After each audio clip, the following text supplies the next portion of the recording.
بسم الله الرحمن الرحيم الحمد لله رب العالمين والصلاة والسلام على خير خلق الله محمد وعلى آله وأصحابه الكرام وتابعيهم بإحسان إلى يوم الدين. ربنا أرنا الحق حقا وارزقنا اتباعه وأرنا الباطل باطلا وارزقنا اجتنابه. ربنا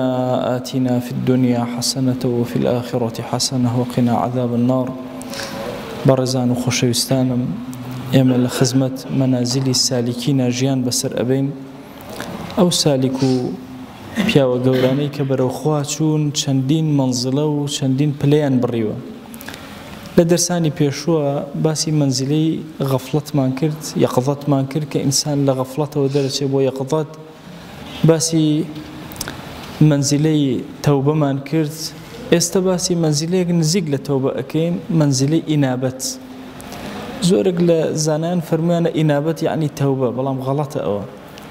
مەنزیلەیەکی ترە لە مەنازیلەکان، شتێکی ترە. ئینسان لە خواناسیە لە قۆناغێکە کە چاوی کردەوە، کە وردە وردە محاسبەی نەفسی خۆی کرد، تەوبەی کرد لەسەر گوناهەکان، ئەچێتە قۆناغێکی ترەوە. قۆناغەکەی تر پێوتە ئینابە. ئەم کەسە چۆن ئەگەڕێتەوە لای خوا؟ ئینابە لە کوردی ئەگەر بیکردنە کوردی یعنی بە معنای گەڕانەوە دێ. گەڕانەوەی تەوبە جیاوازە لە گەڕانەوەی ئینابە. گەڕانەوەی تەوبە گەڕانەوەی گوناه و گوناهباریە. گەڕانەوەی ئینابەت گەڕانەوەی خواناسی و تاعەت و عەبدایەتی و حوب و خۆشەویستیە. لە زۆرێک لە ئایەتە پیرۆزەکانی قورئانە وشەی ئینابەت هاتووە، ئەفەرمێ وەئەنیبوا إلى ربكم، بگەڕێنەوە بۆ لای خوا. إن إبراهيم لحليم أواه منيب. إبراهيم شكلوانيك منيبة زور قراوية. أفرمي فأقم وجهك للدين حنيفا فطرة الله التي فطر الناس عليها لا تبديل لخلق الله ذلك الدين القيم ولكن أكثر الناس لا يعلمون منيبين إليه واتقوه وأقيموا الصلاة ولا تكونوا من المشركين. هم إيش منيب بلغ الخوي خوتا لبيش بلي تقواتا خريك إنابت به. حتى وأزلفت الجنة للمتقين كخوي آماده كردو خوي رازانوته ونزيك بچينا ناو بهشتوا أو بهشت بوكيا بوكسيك من خشي الرحمن بالغيب وجاء بقلب منيب. بدليكي قراوه بقريته ولا إخوة جل جلاله. آية كان زورا كباسي إنابة أكل. إما دو جور إنابة من هي؟ إنابيك ما أنه بيوتي إنابي الربوبيات، قرانوي الربوبيات. إنابتيكش إنابي بيوتي إلهيات. إنابو قرانوي الربوبيات حرشي لم قردوناها همو أقرتوا لا إخوة جل جلاله. طيرك أجلك شتيكي نبين راوي زور بتشوك كاتكواتو إبني أما جانداري كتريش تام چاي من دركي بيانا كردوا. شتێکی زۆر گەورە لە گەردوونە هەمووی ئەبێ بگەڕێتەوە لای خوا جەل جەلاله. حتا عولەما باسیەوەکەن ئەڵێن دار و درەخت و هەموو ئەوەی کە نمووی هەیە لەسەر زەویە هەمووی ئینابەتی هەیە بۆ لای خوا جەل جەلاله. ئەو جۆرە لە ئینابەت هەر هەمووی ئەگرێتەوە، چونکە بەبێ ئیختیاری خۆیەتی. ئەفەرمێ هەموو مەخلوقات ئەگرێتەوە. وإذا مس الناس ضر دعوا ربهم منيبين إليه. طبعا أم حالة الإنسان شون مسألة الربوبية إنسان زوري بوهات دعاءك. درسك عرضم كردنا وتم خواهي قولة دعاء كافريش جيراءك، هي مشركيش جيراءك. لو كاتيك ضرك رويتيك زحمتك رويتيك هاواري نيب وغير إخوة إلا ولا إخوة جل جلاله. عكرمة كري أبو جهل كاتێک کەوا فەتحی مەکە کرا قەراریە وتی بەخوا ئەڕۆم ئەم وڵاتە بەجێ هێڵم. ڕۆژ سواری بەحر بوو، سواری کەشتێک بوو، چۆن ناو دەریاوە، دووسێ شەپۆل ئەم دی و ئەو دیوی کرد مشریک بوو. خاوەنی کەشتیوان وتی کاکە ئەوە پێتان بڵێم بۆ خوا لێرە نەبد ئەخوا نەحیچ ئەخوا ئەبێ هاوارکەین لەخوا.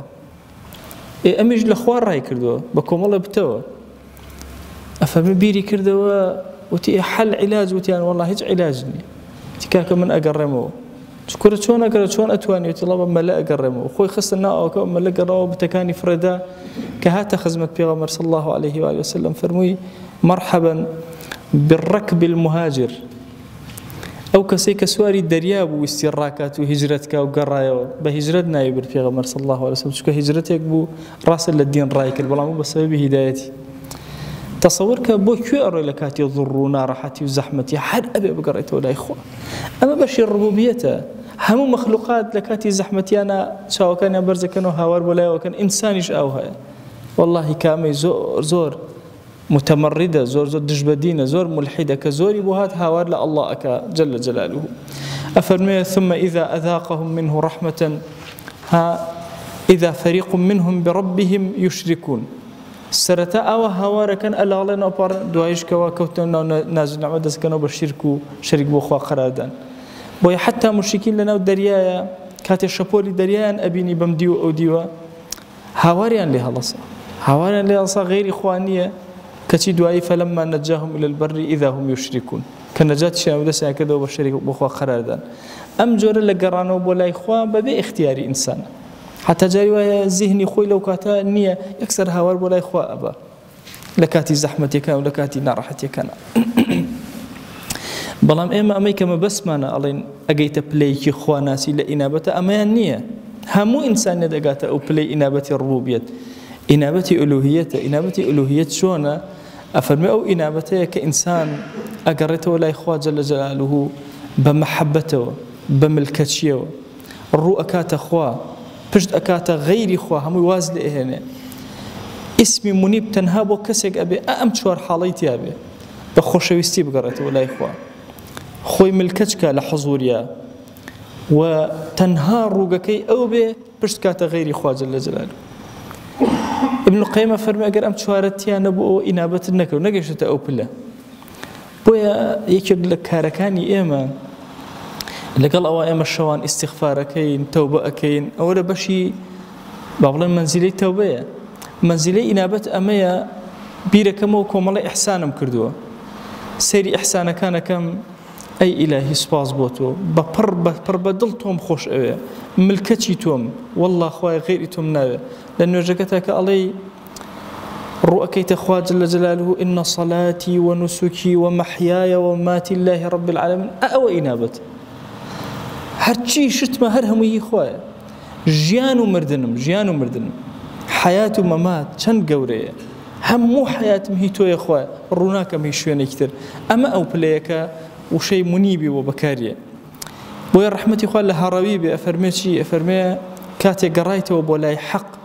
بإصلاح وتشاكوه نقبا اعتذار وقناه كردنوه نقل كاتي زحمتيا لكاتي زور خوشيتا قرايته وحضوري إخوة جل جلاله ملي خود نوي كل حضوريا سجديكي جو أند وبرد سجدي الشكر كان من كشكر أكين بشيكي زوري أتشت نوام إنابته نيجي شكر كأكي أتشت نوام إنابته قرانو بولاي إخوة لكاتي فرحية لكاتي جوانية قرانو بولاي إخوة لبرخاتي أو أحديك بخدام داو إما هاموما لبشتي باوك مانا أحد من بخدا داو جل جلاله ألست بربكم قالوا بلى أم أحديك داوت لقى الخوايا وفاء قرانوي بربا وفاء لحضوري خوايا بريتي لإنابات قرانوا بحال نقبة زمان كردوا كانت ضلت روحت لقى الخوايا تيكلبوا أما بيوتي إنابات أفرمي ابن القيم أفرمي كاتك إنسان سيئات كان القرآن كان أبيني باسي عهد زور كراوة باسي حال وعمل صالح إنسان زوزو كراوة باسي زور أو كراوة إنسان نيوجكاني جيبجيكا فرزكان جيبجيكا سنة جيبجيكا همو أمانة إنابته همو يقرانا ولا إخوة لكاتك تو وكو عبدك نكوتو تاضطراري نكوتو تأويك هيج مجالاتك نمت أقريت ولا إخوة جل جلاله أفرمي أقر أتوي بزاني شون لحاتي حالي الصلاح إخوتا نقل حالي اعتذار هنا نوا بحضور إخوة أقريته والله سيرك آية شوين هرچيشتا وازل دي هنا تنها شوين خدا كوتي إنجا هر بي هالخليس كان وكوتن وقناه كد آزاري بناخد قيان آية أوشتاني كالدس الدابو ورده هول أدي بريكيتو طبعا استدراك الفوائد حتى علماء لباسي قضايا أفرمون سنة كان قضاء أكريتو أو استدراك اشتيكم لدز درشو قربوي أكمو شون قربوي أنا الله أقرأ حالانة هبو اشتيك لدز درشو مثلا فضيلتي شعب دايتك لدز درشو ويستقربوي كيتو يعني قرب وكان زورا إمام عمر رضا ورحمة خويلة أفرمي ليشق نوێژەکانە نوێژی جەماعەتی فەوتە بوستانێکی و بوستان باخێکی جوان کردی بە خێر لە پێناوی قەرەبووی ئەو جەماعەتە دیقەتی ئەم حاڵە بدە قەرەبووکردنەوە بە جۆرێک لە جۆرەکان تۆ قەرەبووت کردبێتەوە ئەفەرمێ ئەمە ئەوە ئەگەیەنێ کە تۆ لە مونیبینی لە پلەی تەوابین دەرچووی لە اعتزار دەرچووی بۆ حاڵی سەلاح هەڕەوی ئەفەرمێ چۆن وەفا بەرامبەر بەخوا ئەکەی بەرامبەر بەو عەهدەی کردوتە ئەفەرمێ یەکەم وەفا ئەوەیە چێژی گوناه لە دڵتا دەربێنی دوم وەفا ئەوەیە بە حەیاتی گاڵتە بە ئەهلی غەفڵەت نەکەی وبترك الاستهانة بأهل الغفلة أبيني خلق جناه بارا أبيني نكي رجال بيا باشك أبو هموش خلص شو نيجي أكيد جاري كيجيكي لما الله كان يخوي هالصانوتي كرم هالصا لقال منا شو نيجك خواناسيك على كركي هالصا أو شو هستي بتشيجي كي زور جورك لذتي كي زور جوري لحضوري خويا بيني على دعاوتي باوك نازن مخلق شون خويلي أك أم تشيج جوانا هي وتي خوزجة كرم شو نيجك نكرده مادام بسوق سيري خلق أكي أوانك خوتون دليل قرر له خلق تو خليك خود به استهانة كردن قد لأهل ضلنا بو أجر هركس كبيني بان خواز بو ملاب بو شيخ بو عارف بو بحساب زور جورب بو ناودار بو بيناو بو قال طيبة بران بركاني كرد بسوق سيري كاركاني أواني كرد حتما تشجي دين دارينا كردو نقدر تبلي إنابت إيش تلا بلي توبة إيش تلا تلا بلي يقظتها بلا وغفلتها به أهلي ضل بحياتي بسوق سيري قناه بار ناكن بسوق سيري أهلي غفلت ناكن كسيك أمر أي بيني جوزها ولا نو قناهك قد بسوق سيرينك أو عارق أخواته أو زناءك أو فسادك أبدا أبدا هميشه إنسان بتومت سيري خويك بجواني سيري بران بركاني أك بداخل والله أمره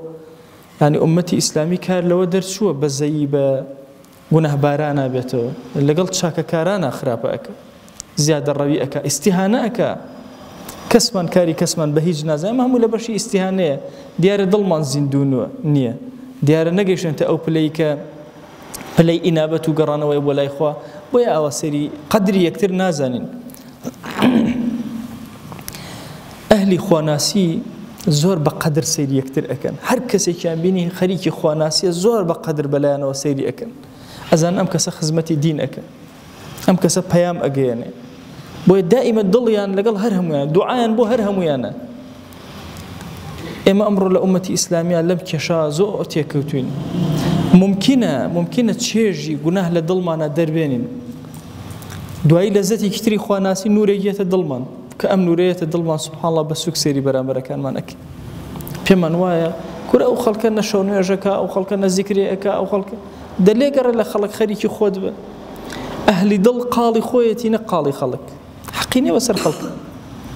أم حالة لنا إيما لنا كومالجي إيما لنا أمتي بيغمرة صلى الله عليه وسلم نكل كردستان لعامي جهاني إسلامي زور زورة هميشه كاركان يكتر بكمتر أزانين أبيني بانخوازي كي جوان هي دعوة أكا خلقي كي زور بدوري وكوبوته وخزمته أكا قرم يكي يكتر بانخوازي تيراسي اللي أدا أو هكاري شيء هكاري أو بانخواز أهلي ضلني أكر أهلي ضل به أبي السرب خات السجدة خوايا بيلاوي أو بانخواز لمن بقدر ترك لمن جورة ترك أو ملايا لمن باش ترك زور جورة ترك إلهي كم كوريكي هي بوي بركروا خوايا بجوري خود أجر شتانێکی هەیە لە سرە هەڵەیە پەڵەیە خوا بەوەی بشارەوە گەورەیکە لەبەر چاوی کوفر گەورەیکە لە ناو ئیماندارانە گەورەیکە ئیمامی غەزالی دوعایەکی هەیە زۆر گەورەی سیرکە چونکە ئەهلی دڵ چۆنە ئەفەرمێ کاتێککە ئەچوو لای عالمێک زانایەک ئەیبینی خەریکە دەوری چۆڵ ئەبێ ئەفەرموو اللهم اسقي قلوب عبادك إليه خوای گیان دڵی عەبدەکانی خۆت کەمەند کێشکە بۆ لای ئەم پیاوە بیانکەرە خزمەتکاری ئەم پیاوە سەری ئەو دوعا گەورەکە اصغي قلوب عبادك إليه خواجان كمن كيشي ضلي عبد كانت كبولا أمبيا وخزمتي دينك نبدا كم كوريكي هبه اشتيكي هبه بوشار سركن نقبع عكسه أمشي وزهم جي أما هي أهلي ضلنية أهلي روح نية أهلي خواناسي نية أهلي مراتبي سلكي دينداري نية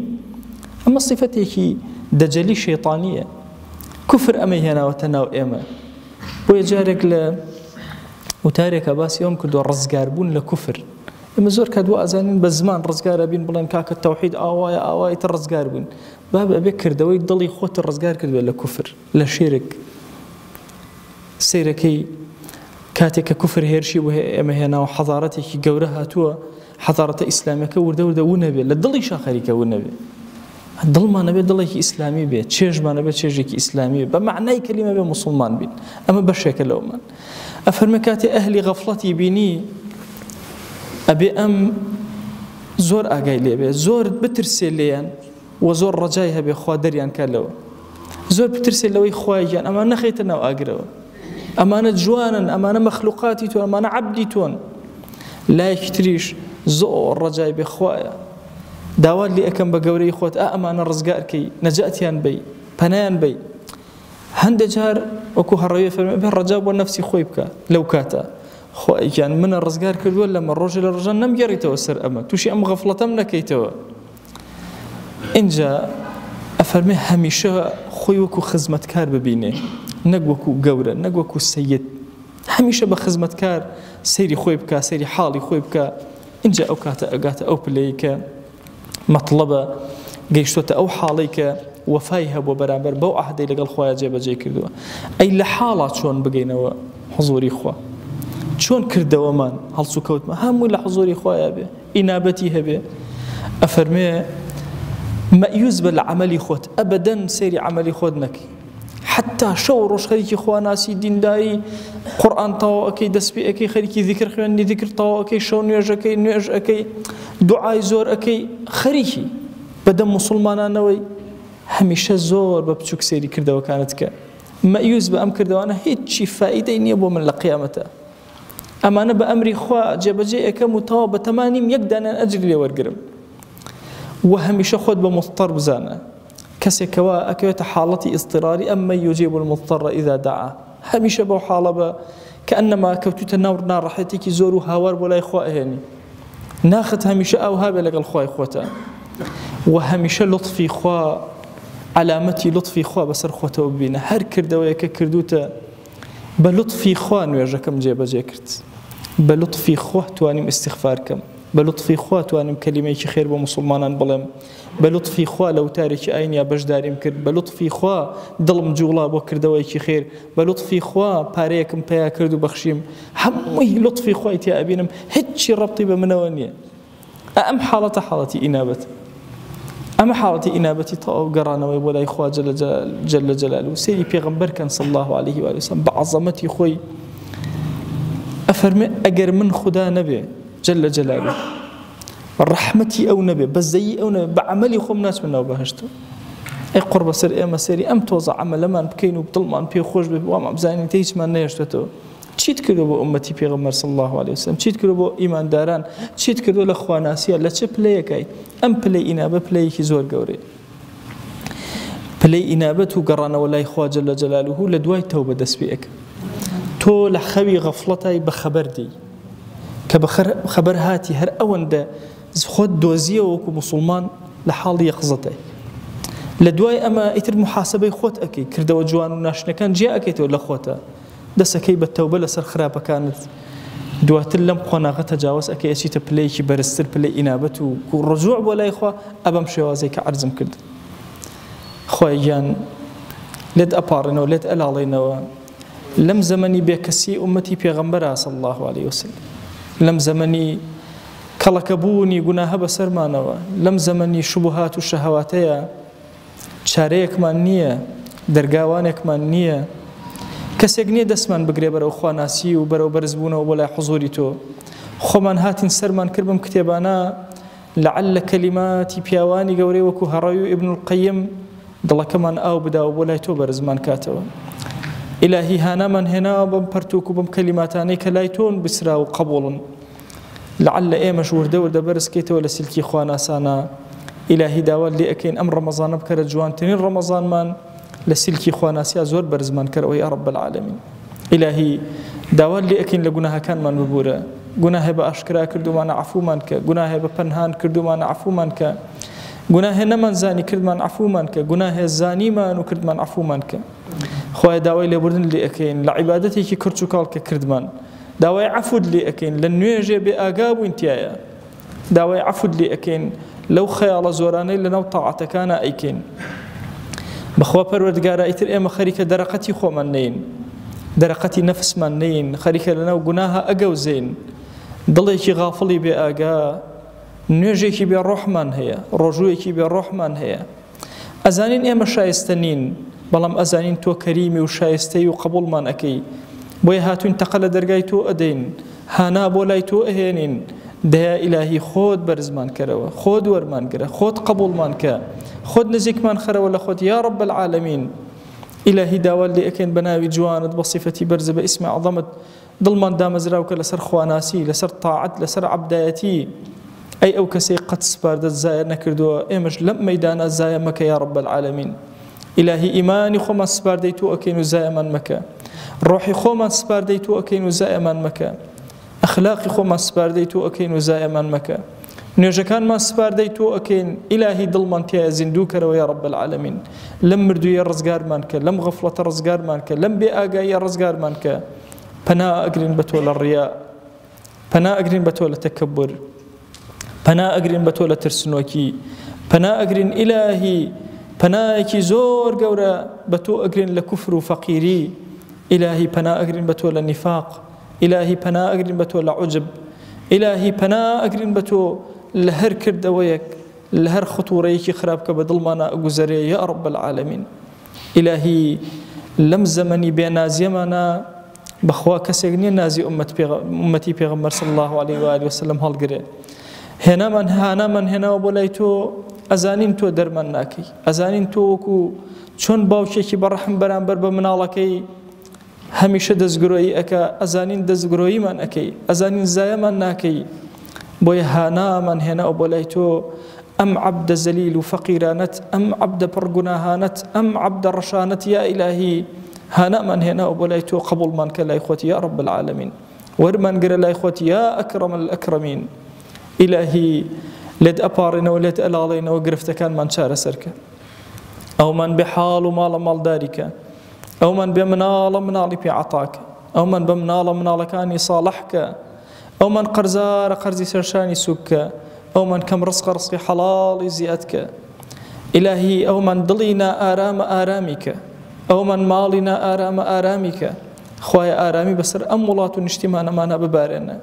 دینداری تایە بەهێزکە حبی ئیمان تایە بەهێزکە ئیلاهی داوات لێ ئەکەین بە ناوی جوانت بە صیفەتی بەرزە بە ئیسمی عەظەمت بە کەڕەمی خۆت ڕەحمەتی خۆت بەسەر ئەم کوردستانە ببارێنە ئیلاهی داوات لێ ئەکەین بازاڕەکانمان پڕ بەرەکەتکە کانیاوەکانمان هەڵقوڵاوکە بیرەکانمان پڕ ئاوکە زەوی زەرعاتمان پڕ بەرەکەتکە ئیلاهی مەڕ و ماڵاتمان پڕ بەرەکەتکە کار و کەسابەتمان پڕ خێر و بەرەکەتکە یا رب العالمین ئیلاهی کافرانی جیهان ئەمڕۆ اقتصادی جیهانیان داگیر کردووە هانای بێنازی ئەم ئومەتەوە بێ اقتصادەکەی بۆ لای تۆ بەرزەکەینەوە تۆ خۆت بەرەکەت بەسەرمانە ببارێنە تۆ خۆت ڕزقی حەڵاڵمان زیادکە مەمان دەرەدەسی خۆمان مەمان دەرەدەسی زیهنمان ئیلاهی تۆ خۆت دەرگاکانی خیر بە ڕوومانە بکەرەوە یا رب العالمین ئیلاهی شیفای نەخۆشیەکانمان بدە نەخۆشیەکە پێمان زانیوە نەخۆشیەکە پێمان نەزانیوە لە جەستەمانە شیفامان بدە ئیلاهی شیفای نەخۆشە معنەویەکانمان بدە نەخۆشیەکانی دڵمان ئیلاهی پەروەردگارە کەس نییە دڵمان پاکاتەوە هانامان هێناوە بۆ لای تۆ دڵمان پاکەرەوە تۆ ڕۆحمان پاکەرەوە تۆ نزیکمان کەرەوە لە خۆت تۆ عەبدایەتەکان لە دڵمانە بچەسپێنە ئیلاهی تەسبیتمان کە لەسەر خواناسی لەسەر دینداری لەسەر عەبدایەتی عاقبەتمان پڕ لە خواناسی بکە عاقبەتمان پڕ لە دینداری بکە ئیلاهی داوات لێ ئەکەین بە کەڕەمی خۆت بە گەورەی خۆت سەتری عیبەکانمان کە بەخوا پەروەردگارە ئەگەر ئیمانداران ئەگەر عەبدەکانی تۆ ئیمانداران ئیلاهی ئەگەر عیبە و کەم و کوڕی ئێمە ئەبینن بەخوا پەروەردگارە کەس ئامادە نییە سەلامێکمان لێ بکە ئەوە ڕەحمەتی تۆیە ئەوە ستری تۆیە ئێمەی شاردوێتەوە دەی تو گەورەی خۆت چۆن ئێمەت شاردوێتەوە ئاوا شیفامان بۆ بنێرە چۆن ئێمەت شاردوێتەوە ئاواژ لێمان خۆش بە چۆن ئێمەت لەم دنیا شاردوێتەوە لە ڕۆژی قیامەتە سەرشۆڕمان مەکە یا رب العالمین ئیلاهی داوات لێ ئەکەین ئەم کەلیماتانە بکەرە نور و چرایەکی ڕووناک بۆ دنیامان بۆ عاقبەت و ئاخرەتمان بۆ ناو گۆڕەکانمان ئیلاهی ژیانمانی پێ پڕ نور کە لە قیامەتە بەم کەلیماتانە بەرزمان کەرەوە یا رب العالمین آمين آمين والحمد لله رب العالمين وصلى الله على سيدنا محمد